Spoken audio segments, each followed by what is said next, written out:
Hello friends, आज हम BEd second year के असेसमेंट फॉर लर्निंग यानी अधिगम के लिए आकलन विषय में संरचनात्मक तथा योगात्मक मूल्यांकन यानी फॉर्मेटिव एंड सम्मेटिव इवैल्यूएशन के बारे में जानेंगे, जो कि हमारा एक असाइनमेंट का दिया हुआ टॉपिक भी है और एक हमारा एग्जाम में आने वाली क्वेश्चन भी है।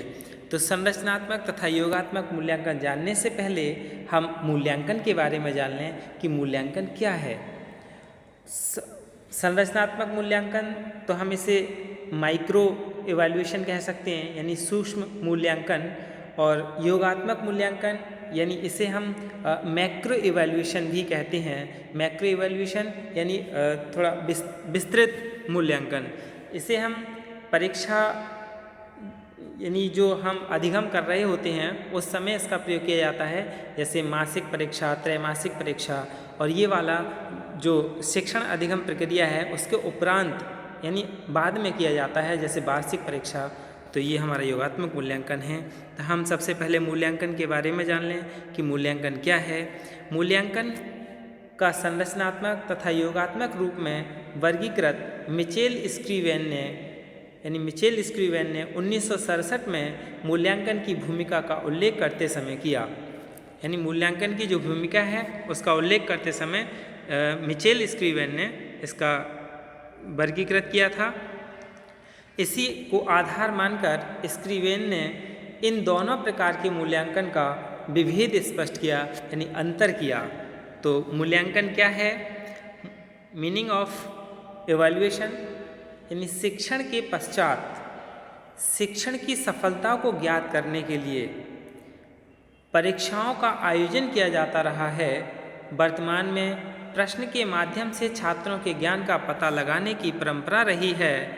छात्र के अंक ही शिक्षण सफलता अर्थात किसी छात्र ने कितना सीखा है के प्रतीक हैं। मूल्यांकन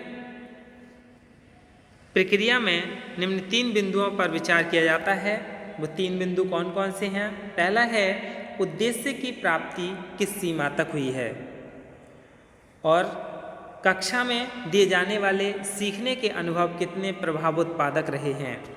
तीसरा है शिक्षा के उद्देश्य की प्राप्ति कितने अच्छे ढंग से हुई है। यानी इन 3 तथ्यों पर आधारित है मूल्यांकन। पहला क्या था हमारा? उद्देश्य के आधार पर जो आपके उद्देश्य थे शिक्षण अधिगम प्रक्रिया के, वो किस सीमा तक सफल हुए हैं, और जो कक्षा में दिए जाने वाले ये सीखने के जो अनुभव हैं वो कितने प्रभावशाली रहे हैं, और शिक्षा के उद्देश्य की प्राप्ति कितने अच्छे ढंग से संपन्न हुई है। ये सब जानने के लिए हम मूल्यांकन का प्रयोग करते हैं।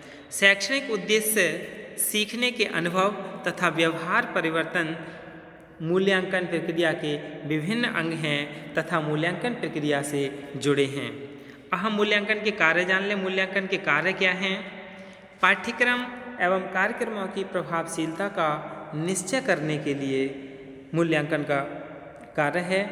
और क्या कार्य है? शैक्षिक उद्देश्यों के चयन और उनका मूल्यांकन करने के लिए, और शैक्षिक उद्देश्यों का स्पष्टीकरण करने के लिए कि शैक्षिक उद्देश्य कितने स्पष्ट रहे हैं, और शिक्षण प्रक्रिया में सुधार के लिए, सीखने के प्रभावशाली अनुभवों का चयन करने के लिए, निर्देशन में सुधार के लिए और प्रभावशाली सीखने को प्रेरित करना, शिक्षकों, शिक्षण विधियों, पाठ्यवस्तु, पुस्तकों आदि की जांच करना, इन सभी में मूल्यांकन का कार्य है।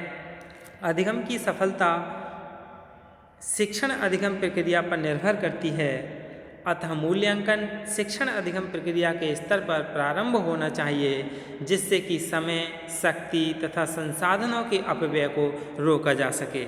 यानी मूल्यांकन से हमारा क्या है? शिक्षण अधिगम प्रक्रिया का स्तर प्रारंभ होता है, जिससे हमारा समय भी बचता है, शक्ति, संसाधन, इन सब चीज़ों का अपव्यय भी रोका जाता है। प्रक्रिया से संबंधित मूल्यांकन को हम रचनात्मक मूल्यांकन यानी प्रक्रिया, जिस समय शिक्षण अधिगम कक्षा में चल रहा है, जो वार्षिक एक्टिविटीज़ हैं वो सब चल रही हैं, उसमें जो मूल्यांकन किया जाता है वो रचनात्मक यानी फॉर्मेटिव इवैल्यूएशन कहलाता है, जिसे हम क्या कहते हैं? फॉर्मेटिव इवैल्यूएशन कहते हैं। तथा शैक्षणिक उत्पादन से संबंधित मूल्यांकन को हम आकलित मूल्यांकन कहते हैं, यानी सम्मेटिव इवैल्यूएशन कहते हैं। रचनात्मक तथा आकलित मूल्यांकन एक दूसरे के पूरक हैं, क्योंकि उत्पादक शैक्षणिक प्रक्रिया का ही परिणाम है। विभिन्न शैक्षिक तकनीकियों ने रचनात्मक तथा आकलित मूल्यांकन के स्थान पर अन्य शब्दों का प्रयोग किया है। जैसे रोनेटरी ने रचनात्मक मूल्यांकन के लिए माइक्रो मूल्यांकन और आकलित मूल्यांकन के लिए मैक्रो मूल्यांकन शब्द का प्रयोग किया है। यानी कि जो रचनात्मक मूल्यांकन है उसे हम संरचनात्मक मूल्यांकन भी कहते हैं और जो हमारा आकलित मूल्यांकन है उसे योगात्मक मूल्यांकन भी कहते हैं। तो सबसे पहले हम किसके बारे में जान लें? संरचनात्मक मूल्यांकन यानी फॉर्मेटिव इवैल्यूएशन के बारे में जान लें। फॉर्मेटिव इवैल्यूएशन है क्या? जब कोई भी शैक्षिक योजना अपनी प्रारंभिक या निर्माण अवस्था में हो और उसका मूल्यांकन कर उसमें सुधार किया जा सके तो इस प्रकार के मूल्यांकन को संरचनात्मक मूल्यांकन कहते हैं। जैसे हम मान लो कोई भी यूनिट पढ़ा रहे हैं बच्चों के लिए और उस पढ़ाने के बाद हम बच्चों से टेस्ट जो लेते हैं, उस टेस्ट को लेने के बाद हम ये जानते हैं कि बच्चे कितना सीखे हैं, कितना नहीं सीखे हैं। यदि वो अच्छे से सीखे हैं तो हम और अच्छे से अगली यूनिट के लिए पढ़ाएंगे, यदि सही से नहीं सीखे हैं तो पुनः उसे अच्छे से पढ़ाएंगे और नई टेक्निक्स हम पढ़ाने में यूज़ करेंगे। तो इसे हम इसीलिए रचनात्मक मूल्यांकन भी कहते हैं। किसी भी शैक्षिक योजना का मूल्यांकन जब उसकी प्रभावशीलता, गुणवत्ता, वांछनीयता या उपयोगिता को बढ़ाने के लिए किया जाता है तो वह संरचनात्मक मूल्यांकन कहलाता है। इस विवरण से यह स्पष्ट हो जाता है कि किसी भी शैक्षिक योजना को अंतिम रूप देने से पूर्व उसका मूल्यांकन कर उसमें सुधार करने की प्रक्रिया को ही संरचनात्मक मूल्यांकन कहकर पुकारते हैं, रचनात्मक मूल्यांकन कहकर पुकारते हैं, यानी फॉर्मेटिव इवैल्यूएशन। जैसे यदि किसी योजना के प्रथम प्रारूप यानी फर्स्ट ड्राफ्ट का मूल्यांकन इस उद्देश्य से किया जा रहा है कि उसे प्रस्तुत करने और उस पर क्रियान्वयन करने से पूर्व उसमें वांछित सुधार कर उसे अधिक प्रभावशाली बनाया जाए, तो इस प्रकार के मूल्यांकन को हम संरचनात्मक मूल्यांकन कहते हैं। तथा मूल्यांकन की यह भूमिका संरचनात्मक भूमिका कहलाती है। संरचनात्मक मूल्यांकन का उद्देश्य शैक्षिक कार्यक्रम तैयार करने वाले व्यक्ति को उसके द्वारा तैयार की गई योजना की कमियों को इंगित करना है, यानी उसकी जो कमियां हैं उसको बताना है और उसमें सुधार के उपाय बताना होता है। इस दृष्टिकोण में संरचनात्मक मूल्यांकनकर्ता के कार्य को 3 भागों में विभाजित किया जा सकता है। 3 भाग कौन कौन से हैं? पहला भाग है शैक्षिक कार्यक्रम या योजना के गुण दोषों से संबंध में स्पष्ट प्रमाण जुटाना कि क्या इसमें गुण दोष रहे हैं। दूसरा है इन प्रमाणों के आधार पर कार्यक्रम की कमियों को सामने रखना और इन कमियों को दूर करके कार्यक्रम को अधिक प्रभावकारी रूप के लिए सुझाव प्रस्तुत करना। ये 3 कार्य संरचनात्मक मूल्यांकन में हैं, यानी फॉर्मेटिव इवैल्यूएशन में हैं। संरचनात्मक मूल्यांकन को हम और इस तरह से भी जान सकते हैं, क्योंकि असाइनमेंट है, थोड़ा विस्तार से हम जान लेते हैं। रचनात्मक मूल्यांकन के अंतर्गत हम शैक्षणिक कार्यक्रम के निर्माण की प्रक्रिया में निर्णय लेते हैं कि विकास किया जाने वाला कार्यक्रम किस सीमा तक सफल है, इस कार्यक्रम के कौन से जटिल स्थल हैं, कार्यक्रम को क्यों असफल हुआ है, कार्यक्रम में परिवर्तन कर क्या इसे सफल बनाया जा सकता है। इस प्रकार हम देखते हैं कि रचनात्मक मूल्यांकन की प्रक्रिया में अध्ययन अध्यापन की प्रक्रिया भी सन्निहित है। इससे शिक्षक अध्यापन विधि की अपूर्णता का अनुमान लगा सकता है तथा अपनी शिक्षण अधिगम विधि यानी शिक्षण विधि में संशोधन कर सकता है। निम्नांकित उदाहरण द्वारा रचनात्मक मूल्यांकन की प्रक्रिया को स्पष्ट समझ सकते हैं। जैसे सबसे पहले क्या है, हम पहचान और मूल्यांकन की आवश्यकता, उसके बाद आवश्यकताओं को विशिष्ट उद्देश्यों में परिवर्तित करना और उद्देश्यों का मूल्यांकन करना होता है।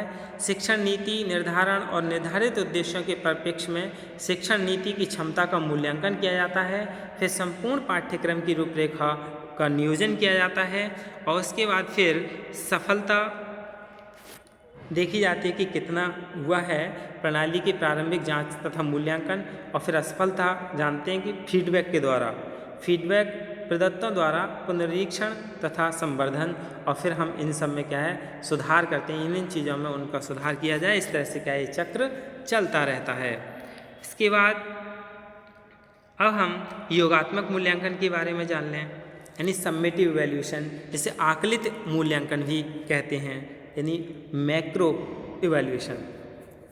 किसी शिक्षण कार्यक्रम को अंतिम रूप दे देने को एवं उसे चालू कर देने के पश्चात उसकी समग्र वांछनीयता को ज्ञात करने के लिए किया गया मूल्यांकन योगात्मक मूल्यांकन कहलाता है। इसे एक तरह से ऐसे समझ सकते हैं, जो वार्षिक परीक्षाएं होती हैं, जो संपूर्ण पाठ्यक्रम की एक परीक्षा ली जाती है, उसे हम योगात्मक मूल्यांकन कहते हैं। और जो अर्धवार्षिक, त्रैमासिक और जो ये मासिक यूनिट टेस्ट ये जो होते हैं, ये हमारे इससे पहला जो पढ़ा था सम्मेटिव यानी संरचनात्मक मूल्यांकन कहलाता है। इस प्रकार के मूल्यांकन का उद्देश्य यह ज्ञात करना होता है कि उस योजना या कार्यक्रम को चालू रखा जाए या नहीं। स्पष्टता योगात्मक मूल्यांकन का अभिप्राय पहले से चल रही योजना को जारी रखा जाए या नहीं का निर्णय लेना होता है। इसके अतिरिक्त अनेक वैकल्पिक कार्यक्रमों में से किसको जारी रखा जाए और किसको छोड़ दिया जाए, इस उद्देश्य की प्राप्ति योगात्मक मूल्यांकन द्वारा की जाती है। जैसे यदि एक अध्यापक को अपने छात्रों को किसी विषय के लिए कोई पुस्तक बतानी है और वह उस विषय पर उपलब्ध अनेक पुस्तकों में से मूल्यांकन कर कोई एक पुस्तक उन्हें बताता है, तो शिक्षक का यह मूल्यांकन योगात्मक मूल्यांकन कहलाता है। यानी पुस्तक को पूरा जानने के बाद ही छात्र के लिए उस पुस्तक के बारे में सजेशन शिक्षक जो देता है, वही योगात्मक मूल्यांकन कहलाता है।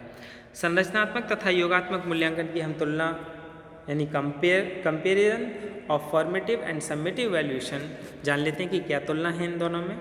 अधिकांश अध्यापक अपने छात्रों की शैक्षिक उपलब्धि में रुचि रखते हैं।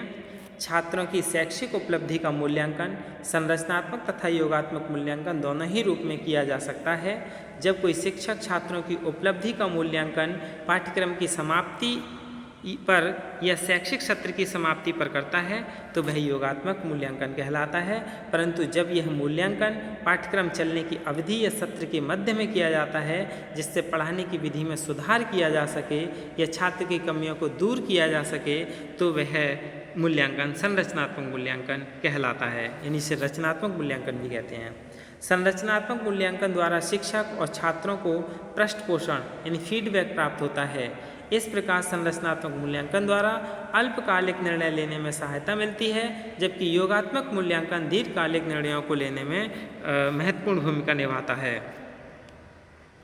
संरचनात्मक मूल्यांकनकर्ता शैक्षिक जगत की वास्तविकताओं के अधिक निकट रहता है तथा शैक्षिक कार्यक्रमों तथा योजनाओं को प्रभावशाली बनाने में सक्रिय भूमिका अदा करता है।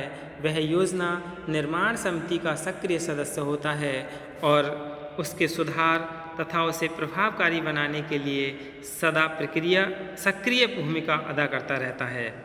योगात्मक मूल्यांकनकर्ता केवल निर्णायक कार्य करता है, उसे शैक्षिक कार्यक्रम के सुधार या प्रभावकारी होने से कोई मतलब नहीं होता। इन दोनों प्रकार के मूल्यांकन के लिए बाह्य अथवा आंतरिक मूल्यांकनकर्ता का उपयोग किया जा सकता है, परंतु संरचनात्मक मूल्यांकन के लिए आंतरिक तथा योगात्मक मूल्यांकन के लिए बाह्य मूल्यांकनकर्ता की उत्तम होता है। अब हम रचनात्मक एवं आकलित मूल्यांकन में अंतर जान लें, यानी कि फॉर्मेटिव और समेटिव वैल्यूएशन के बारे में, संरचनात्मक और योगात्मक मूल्यांकन के बारे में क्या अंतर है। यानी रचनात्मक एवं आकलित मूल्यांकन की संकल्पना को अलग अलग समझने के पश्चात ये जरूरी है कि एक शिक्षक के रूप में इन दोनों के बीच अंतर को स्पष्ट रूप से समझ लिया जाए। जो हम नीचे सारणी दी है, इन दोनों के बीच इसी अंतर को स्पष्ट करने का प्रयास किया है। और रचनात्मक एवं आकलित मूल्यांकन में मुख्य रूप से निम्न अंतर है। क्या अंतर है? सबसे पहले इन दोनों में उद्देश्य में भी अंतर है। उद्देश्य मतलब इसका रचनात्मक मूल्यांकन का उद्देश्य क्या है? शैक्षणिक कार्यक्रम निर्धारण की प्रक्रिया में पृष्ठपोषण द्वारा पुनरीक्षण, संवर्धन एवं सुधार किया जाता है। यानी जो रचनात्मक मूल्यांकन है, इसमें फीडबैक पाने का भी एक उद्देश्य होता है और शैक्षणिक कार्यक्रम के अंत में शैक्षिक उत्पाद की सफलता का आकलन करना, ये आकलित मूल्यांकन का उद्देश्य है। कार्यक्रम उत्पादन की सतत प्रक्रिया, और इसमें क्या है? दूसरा आकलित मूल्यांकन में श्रेणी क्रम एवं प्रपत्रीकरण भी इसमें किया जाता है। यानी कि इसकी फर्स्ट डिवीज़न है, सेकंड डिवीज़न है, प्रथम श्रेणी, द्वितीय श्रेणी, इस तरह का श्रेणी क्रम करना और प्रपत्रीकरण यानी प्रपत्र दे देना, ये आकलित मूल्यांकन में किया जाता है। और रचनात्मक मूल्यांकन में क्या किया जाता था? सतत क्रिया, यानी इसमें सुधार किया जाता था, कंटिन्यू इसमें एक्टिविटी की जाती है, सुधार किया जाता है। और फॉर्मेटिव इवैल्यूएशन में एक समय का भी अंतर है, दूसरा समय का अंतर था। इसमें क्या है, शिक्षण प्रक्रिया के विकास में, यानी शिक्षण अधिगम प्रक्रिया है, शिक्षण अधिगम के विकास में प्रक्रिया के समय का प्रयोग किया जाता है। और इसमें क्या है, आकलित मूल्यांकन का कब प्रयोग किया जाता है, शिक्षण अधिगम प्रक्रिया के पश्चात, यानी जो शिक्षण अधिगम पूरा हो जाता है संपूर्ण पाठ्यक्रम के बाद इस परीक्षा का आयोजन किया जाता है। और इसका पाठ्यक्रम के मध्य, यानी शिक्षण अधिगम के विकास के समय इसका प्रयोग किया जाता है। तीसरा है परीक्षण। यह अध्यापक निर्मित परीक्षणों का उपयोग, क्योंकि कसौटी आधारित परीक्षण है, जो शिक्षक पढ़ाता है उसी में से टेस्ट लेता है। और प्रमापीकृत परीक्षण का उपयोग ये मानक आधारित होता है, क्योंकि ये बाह्य परीक्षक द्वारा भी उस पाठ्यक्रम के द्वारा प्रश्न उत्तर पूछे जाते हैं। क्रियाओं में अंतर, क्रियाओं में क्या अंतर है, ये विकास पूर्व क्रियाएं हैं, जैसे आवश्यक निर्धारण, मूल्यांकन, आवश्यकता। इसमें शैक्षिक उत्पादन का अंतिम मूल्यांकन है, यानी ये लास्ट में परीक्षा ली जाती है। उद्देश्यों का मूल्यांकन, इसमें शैक्षणिक उत्पादन का निर्धारित उद्देश्यों के परिप्रेक्ष्य में मूल्यांकन। शिक्षण नीतियों का मूल्यांकन इसमें किया जाता है। प्रारंभिक जाँच, उसमें आंतरिक वैधता, आय व्यय विश्लेषण, विवरणात्मक विश्लेषण, लक्ष्य मुक्त मूल्यांकन और सभी स्तरों पर पृष्ठ पोषण यानी फीडबैक लिया जाता है। यानी रचनात्मक मूल्यांकन में फीडबैक लिया जाता है, इसमें कोई फीडबैक नहीं होता है। मूल्यांकनकर्ता प्राय कार्यक्रम विकसित करने वाले व्यक्ति, छोटे समूह की सहायता, और इसमें बाह्य संस्था द्वारा मूल्यांकन किया जाता है, जैसे बोर्ड परीक्षाएं होती हैं, और ये कक्षा में चलने वाली मासिक, त्रैमासिक, अर्धमासिक, और जो मिड टर्म परीक्षाएं होती हैं वो कॉलेज स्तर पर कॉलेज की परीक्षाएं होती हैं, और ये कौन सी होती हैं, बोर्ड परीक्षाएं जो होती हैं। उपकरण इसमें प्री टेस्ट, पोस्ट टेस्ट जो प्राय अध्यापक निर्मित होते हैं। मूल्यांकन एवं मापन की समस्त विधियां और प्रविधियां इसमें प्रयोग किया जाता है। यही हमारा संरचनात्मक और योगात्मक मूल्यांकन में अंतर है, फॉर्मेटिव और समेटिव इवैल्यूएशन में अंतर है। ये आपका क्या है, एक असाइनमेंट है असेसमेंट फॉर लर्निंग का। धन्यवाद।